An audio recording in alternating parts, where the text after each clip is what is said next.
അച്ചോ, ഇതിനി വെള്ളം വളമെന്ന് വെച്ചിട്ട് കാര്യമില്ല അച്ചോ. ഇതിനി വെട്ടി പള്ളേ കളഞ്ഞൂടെ? അതെന്താ അച്ചോ അർത്ഥം വച്ചൊരു ചിരി? ഏയ്, ഈശോതമ്പുരാൻ പറഞ്ഞൊരു ഉപമയോർത്ത് ചിരിച്ചു പോയതാ എൻ്റെ കപ്പ്യാരെ.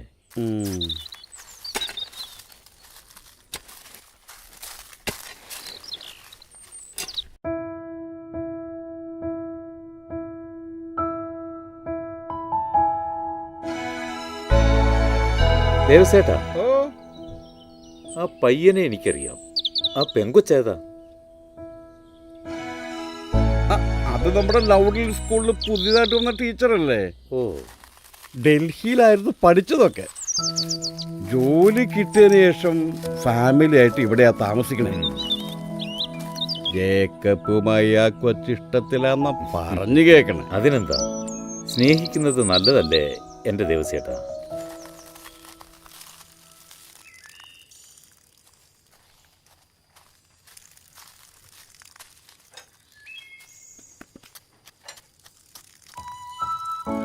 അച്ചോ,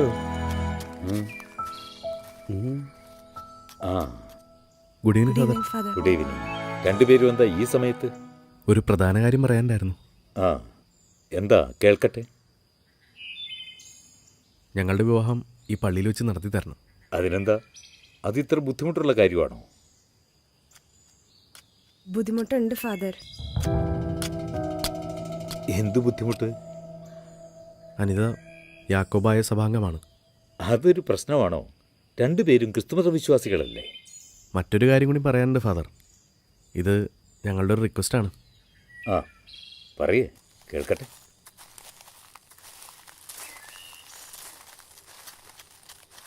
ഫാദർ, ഈ തീരുമാനം ഞങ്ങളുടെ ജീവിതാനുഭവത്തിൽ നിന്നുണ്ടായതാണ്. ഒരുപാട് ആലോചിച്ചതാണ്. എന്താണ് അനുഭവം? എൻ്റെ കുടുംബത്തിൽ പപ്പ ആജ്ഞാപിക്കുമ്പോൾ എതിർത്തൊരു വാക്കുപോലും പറയാതെ മമ്മ അതനുസരിക്കായിരുന്നു. Just like an obedient servant. ആ പറഞ്ഞൊരു അർത്ഥം എന്താ? പേടിയായിരുന്നു പപ്പയെ, സ്നേഹമല്ല, ഒരുതരം ഭയമായിരുന്നു ഞാൻ മമ്മയുടെ മുഖത്ത് കണ്ടിരുന്നത്. ഫാദറിനറിയോ, പപ്പയുള്ളപ്പോൾ മമ്മയുടെ ഒരു ചിരിക്കുന്ന മുഖം പോലും ഞാൻ കണ്ടിട്ടില്ല. അമ്മയ്ക്ക് ജോലി വല്ലതും ഉണ്ടായിരുന്നു? ജോലി ഉണ്ടായിരുന്നു, ശമ്പളമൊന്നുമില്ലാത്ത വീട്ടു ജോലി.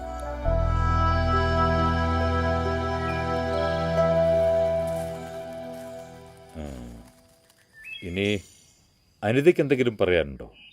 എൻ്റെ 14ാമത്തെ വയസ്സിലായിരുന്നു അച്ഛനും അമ്മയും സെപ്പറേറ്റഡ് ആണ്. കഥ ഏതാണ്ട് ഇതുപോലെയൊക്കെ തന്നെയാണ്. പക്ഷെ അന്നത്തെ പോലെ സ്ത്രീകൾ ഇന്ന് പുരുഷന്റെ അടിമയായി കഴിയേണ്ട കാര്യമില്ലല്ലോ. നിങ്ങളുടെ ഈ വരവിൻ്റെ ഉദ്ദേശം എന്താണ്? എന്തായാലും ഇത് നിങ്ങളുടെ ജീവിതത്തിൻ്റെ പ്രശ്നമാണ്.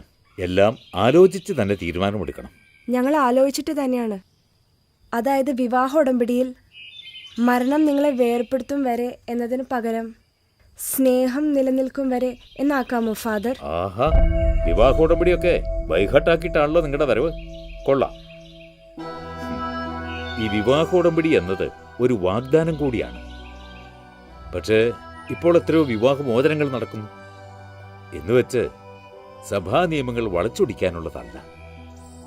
അല്ല ഫാദർ, പരസ്പരം സ്നേഹിക്കാൻ കഴിയാതെ വന്നാൽ പിന്നെ ഒരുമിച്ച് തുടരുന്നതിൽ എന്താ അർത്ഥം? അപ്പോൾ പിന്നെ വിവാഹ ഉടമ്പടി ലംഘിക്കുന്നത് പാപമാകില്ലേ? ഞങ്ങൾ വേദോസ്തവം തൊട്ട് സത്യം ചെയ്യേണ്ട കാര്യമാണല്ലോ. ആഹാ, അതാണല്ലേ വിഷയം. നമുക്കകത്തിരുന്ന് സംസാരിക്കാം. ദേവസി, ഓ, ഒരു 3 ചായ. പതിവില്ലാത്തതാണല്ലോ.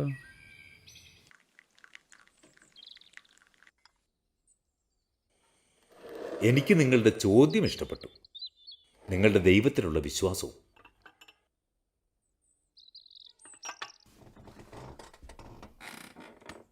പക്ഷേ വിവാഹ കർമ്മത്തിൽ താലികെട്ടോ മോതിരമാറലോ അല്ല പ്രധാനം. ഏറ്റവും പ്രധാനപ്പെട്ട കർമ്മമാണ് വിവാഹ ഉടമ്പടി. വിവാഹ ഉടമ്പടി എന്ന് പറയുന്നത് നിങ്ങൾക്ക് ഒരുമിച്ച് ജീവിക്കാനുള്ള ലൈസൻസ് മാത്രമല്ല. കുറ്റങ്ങളും കുറവുകളും ഒക്കെയുള്ള 2 മനുഷ്യജീവികൾ ഒരുമിച്ച് ജീവിക്കാൻ തുടങ്ങുമ്പോൾ സ്വാഭാവികമായും ചില പ്രശ്നങ്ങളും ഇച്ഛാഭംഗങ്ങളും ഒക്കെ ഉണ്ടാവും.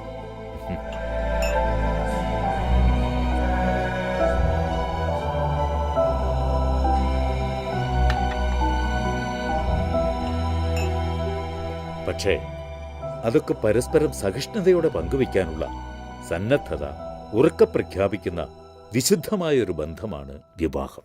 ഫാദർ പറയുന്നതൊക്കെ ശരിയായിരിക്കാം. പക്ഷേ എൻ്റെയും അനിതയുടെയും കുടുംബത്തിൽ സംഭവിച്ചതൊന്നും അങ്ങനെ ആയിരുന്നില്ലല്ലോ. സത്യത്തിൽ ഞങ്ങളുടെ മാതാപിതാക്കളുടെ ജീവിതം തന്നെയാണ് ഞങ്ങളെ തീരുമാനം എടുക്കാൻ പ്രേരിപ്പിച്ചത്. പരസ്പരമുള്ള സ്നേഹം നഷ്ടപ്പെട്ടു കഴിഞ്ഞാൽ പിന്നെ ഒരുമിച്ച് ജീവിക്കുന്നതിൽ അർത്ഥമില്ലല്ലോ. നിങ്ങൾ ഭാവിയെക്കുറിച്ച് എന്തൊക്കെ കൂട്ടലുകളും കിഴിക്കലുകളുമാണ് നടത്തിയിരിക്കുന്നത്? ഈ സ്നേഹമെന്ന് വെച്ചാൽ എന്താ? വിവാഹിതരാകുന്ന സ്ത്രീയുടെയും പുരുഷന്റെയും സ്നേഹത്തിന്റെ കാര്യത്തിൽ ഇലപൊടിയും കാലവും വേനലും ഒക്കെ ഉണ്ടാകുന്നത് സ്വാഭാവികമാണ്. അതെല്ലാം സഹിച്ചും ക്ഷമിച്ചും വേണം നമ്മൾ മുന്നോട്ട് പോകാൻ. ഫാദർ, ഇതൊക്കെ പറയാൻ വളരെ എളുപ്പമാണ്. എല്ലാം സഹിച്ചും ക്ഷമിച്ചും മുന്നോട്ട് പോകാൻ ഞങ്ങൾക്ക് സാധിക്കില്ല. ഞങ്ങൾ പരസ്പരം ഭാരാവേണ്ട ഒരു കാര്യമില്ല. കാരണം ഞങ്ങൾക്ക് രണ്ടുപേർക്കും സ്വന്തമായിട്ട് വരുമാനമുണ്ട്, ജീവിക്കാനുള്ള തൻ്റെ ഇടം. അതുകൊണ്ടാണ് ഫാദർ ഞങ്ങൾ റിക്വസ്റ്റ് ചെയ്യുന്നത്, മരണം വരെ എന്നുള്ളത് പരസ്പരം സ്നേഹം നിലനിൽക്കും വരെ എന്നാക്കാമോന്ന്. നിങ്ങൾ ന്യൂ ജനറേഷൻ കുട്ടികൾക്ക് എല്ലാത്തിനും ഒരു തിടുക്കവാ. ആർക്കും ഒരു ക്ഷമയുമില്ല. നേട്ടങ്ങളും വെട്ടിപ്പിടിക്കലുകളുമല്ല, കോട്ടങ്ങളും വിട്ടുകൊടുക്കലുകളുമാണ് വിവാഹ ജീവിതത്തെ വിശുദ്ധമാക്കുന്നത്.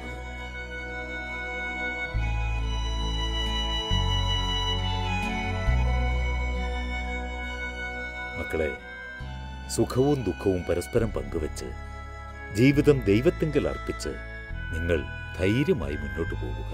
ജേക്കബ്, അനിത, ബാക്കിയെല്ലാം ദൈവം തമ്പുരാൻ കാത്തുകൊള്ളും. ദാമ്പത്യം ഒരു അനുഗ്രഹമാണ്. It's A blessing of God.